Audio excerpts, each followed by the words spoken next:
Hi, Phil. Happy Monday to you, Jennifer. Well, it's not just a Monday.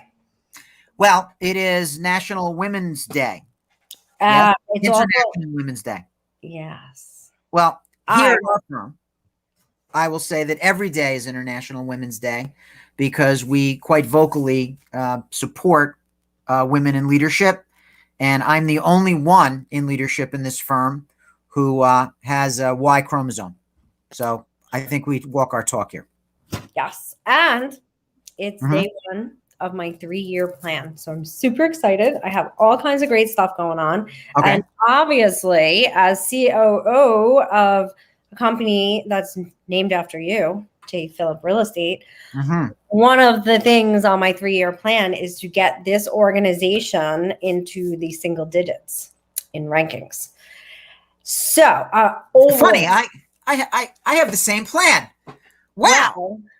Well, in line with that plan, I have come up with all kinds of great stuff for our existing agents who are the best, and to make sure that they are happy, touched, trained, and loved. But in addition to that, we need to grow the company as well in order to be able to hit those numbers. So, Mr. Ferranda, we are launching a scholarship program for people who are looking to change careers or their very first career into real estate. Into real estate, not from real estate. All right, we're not paying people to leave because I got a few people I can think of, but there are other companies. We can pay people to leave. Okay. Once we're in single digits, we can afford to do that.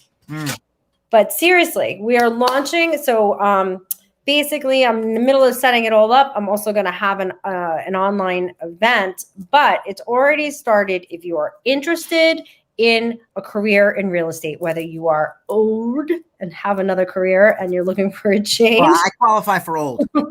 Or you're just out of college or just out of high school or still in high school and not sure what you want to do. I personally think everybody should have a real estate license.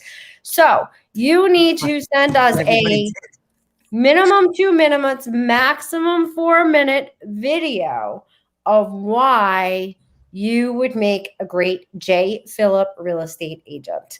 And we're going to be picking, we don't have a set amount. It could be 1, it could be 20 a month that we feel are the perfect match and have the most capability in line with what we look for in a real estate agent, to have a scholarship to real estate school. Also, an office to work out of if they would like, while they are in real estate school. So if somebody is interested, you're going to send the video to Jennifer at jphillip1l1p.net. Jennifer at jphillip.net. So Phil, just to help everybody out a little bit, can you name some of the things that you look for in a real estate agent that you're going to hire? Okay, well, that's a pretty good question. So somebody that wants to get into the real estate industry, I bristle when I hear I like houses, and I bristle a little bit when I hear I'm a people person, or that I have the gift. I used to like houses and I used to love people. I hate them both. Right.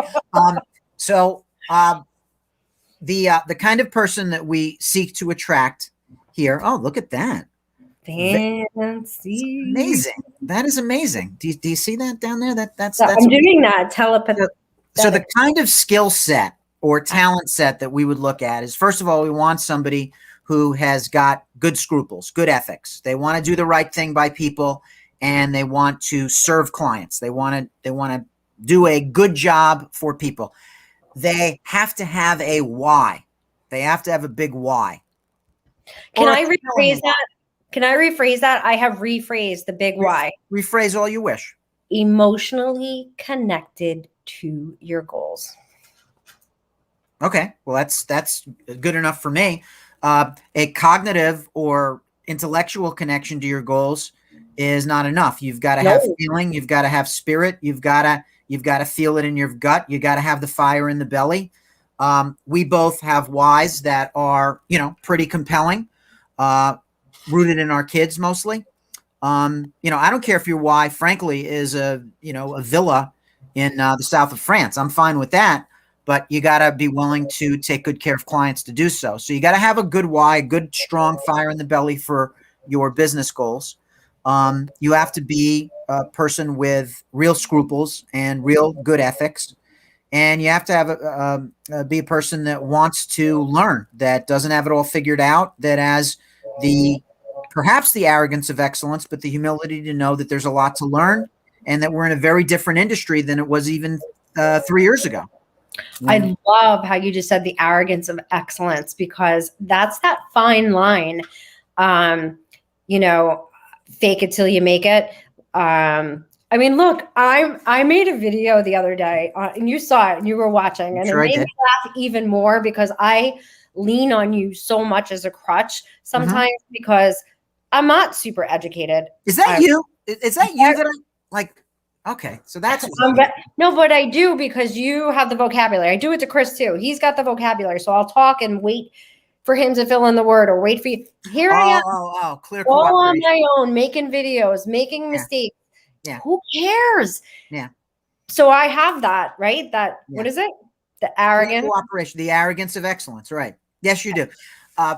So yeah, it is better to put yourself out there and be willing to be kind of like, I forget the term, and it's fine because you couldn't remember the term. Because it's funny, the older we get, the more we kind of grasp for words sometimes. I kind of had a puppy like grabbing everything off the shelves at the time. Yeah, the bandwidth, we can agree that the bandwidth is a little diluted. So we both have, for some strange reason, almost this perimenopausal need to have little babies, and our babies are fur babies right now. So you have Parker and I have Frida, and we have good relationships, and we have, things are cooking overall. The bills are paid. It's a weird feeling. So Maslow's hierarchy. What? Yeah, go ahead. Sorry. Maslow's hierarchy being what it is, we're not coming from survival. We want to give back. We want to build the brand. We want to up the game. The arrogance of excellence is a phrase that I learned years ago in the 80s. And it is the swagger, if you will, that comes with actually having some confidence. It is not typical arrogance, which is rooted in insecurity. It is, the confidence of knowing that you are comfortable in your skin. You are comfortable with the consequences of people taking your advice, and that you are a confident pro in your skill set in advising your clients, and in our case, in advising people in their career. Yet being humble enough to know you can still make mistakes. I don't know if I told you I got fired from something 2 weeks ago, but it was the best thing that ever happened. It made things super crystal clear. And I was doing something that it's just not where I should be. We parted on great terms. I've got them, it was a homeowners association. I was doing property management. Why am I still doing something like that? It was a huge lesson in like, no matter how many years experience, even better, I told you the one a few weeks ago, I completely went off on an agent. It worked out because I got him to give the offer, but he was 100% right and I was 100% wrong. He's 2 years in the business. I'm 24 years, 25 years. I call up Christian Babcock. When a house has an extra lot, you appraise that lot for that full value, right? No. I mean, I was so wrong. So wrong. Okay. So my point is that this is an ever evolving business. I get so many people that are just stuck. Well, I'm waiting to learn that to do this. And I try to let people know the minute they start taking their class, if you have leads, we can begin to cultivate them. We can begin to work them. We can begin to have conversations. We can even have appointments. You can't show a property, but we can certainly start building your career. And you will get the confidence. And confidence is the hugest issue for most people when they don't even know it. Well, to your first point, when you're falling, dive. Just own it. Okay. Just own your mistakes. You like to say, fail forward. Yeah. Right? And people are actually so appreciative when you're literally like, I screwed up. I'm sorry.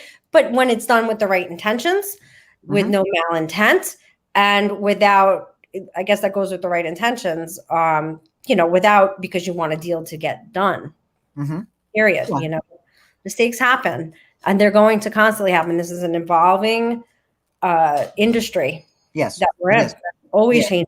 Like, I couldn't remember that clear cooperation. Number one, because I'm not really a residential agent in the field. So here's my excuse.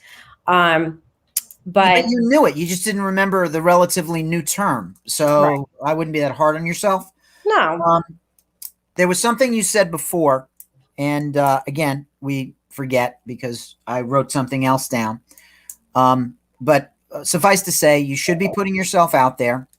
We want our team to get out there, and it's really okay to make mistakes. The one thing I have less patience with is someone who stays static and sits still because they're afraid of making a mistake. Exactly. Get out there and make mistakes. It's fine. We are not brain surgeons. We're not going to turn anybody into a mute. Okay, we're not going to cause somebody to be a quadriplegic. It's okay. You can get help. So my new favorite quality for a real estate agent, grit. You gotta have grit. Yep. You gotta have grit. And it's just such a good quality. And I always say it's pretty much my only quality: hustle, grit, grind, whatever you want to call it, tenacity.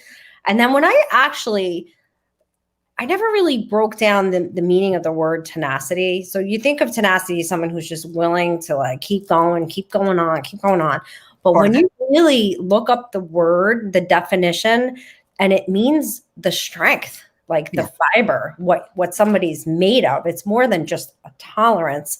It's literally your character, tenacity.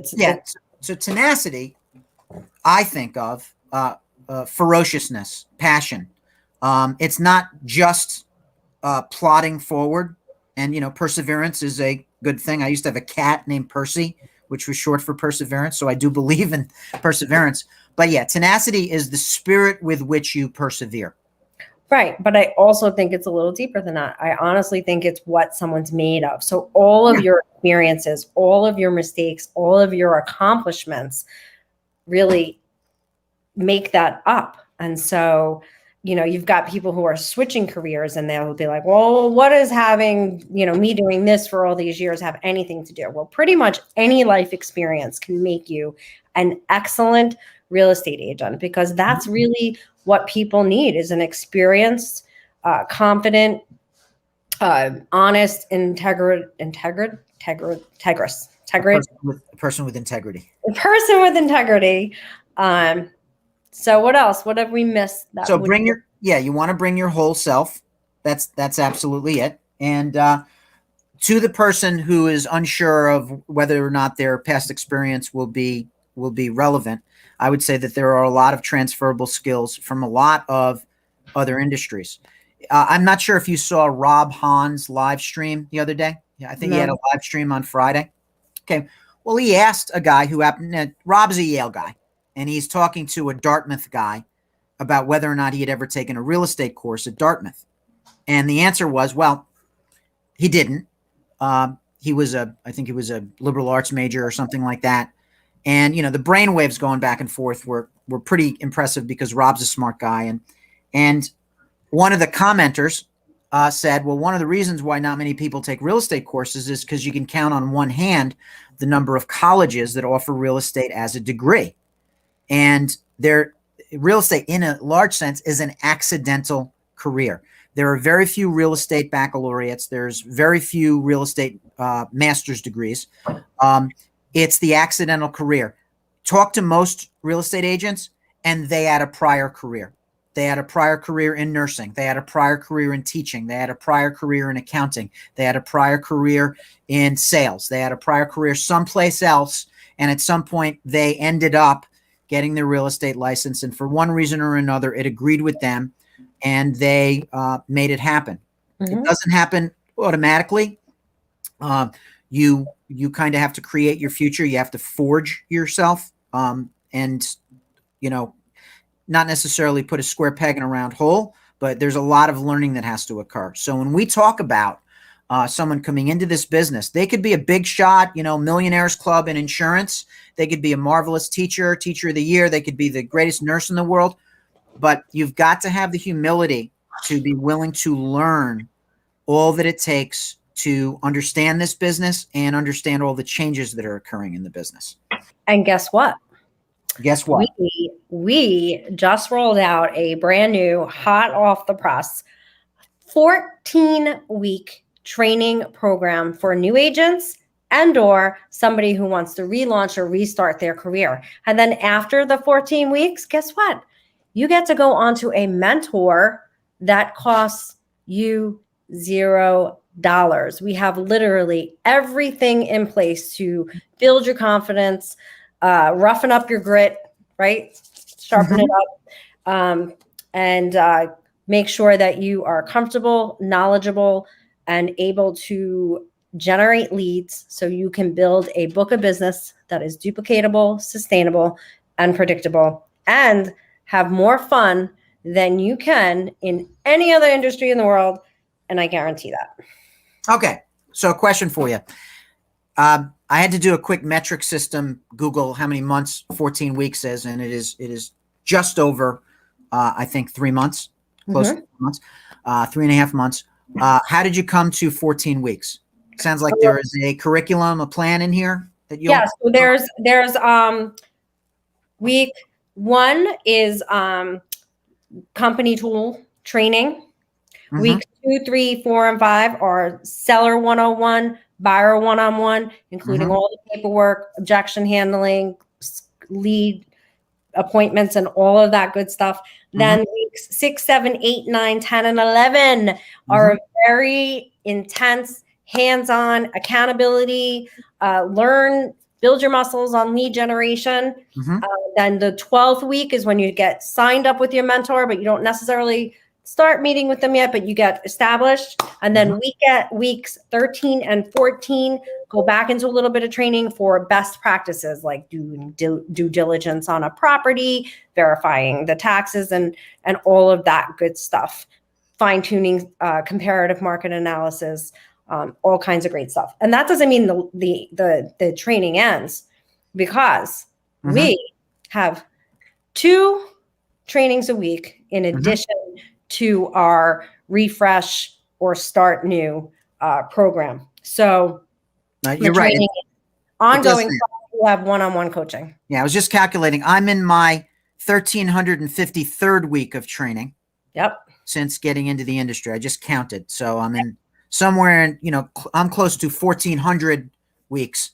Absolutely. And it never ends, like you said. However, we are going to be not only offering scholarships to real estate school, but we are offering the best foundation in the industry, period. You know why I can say that's for sure?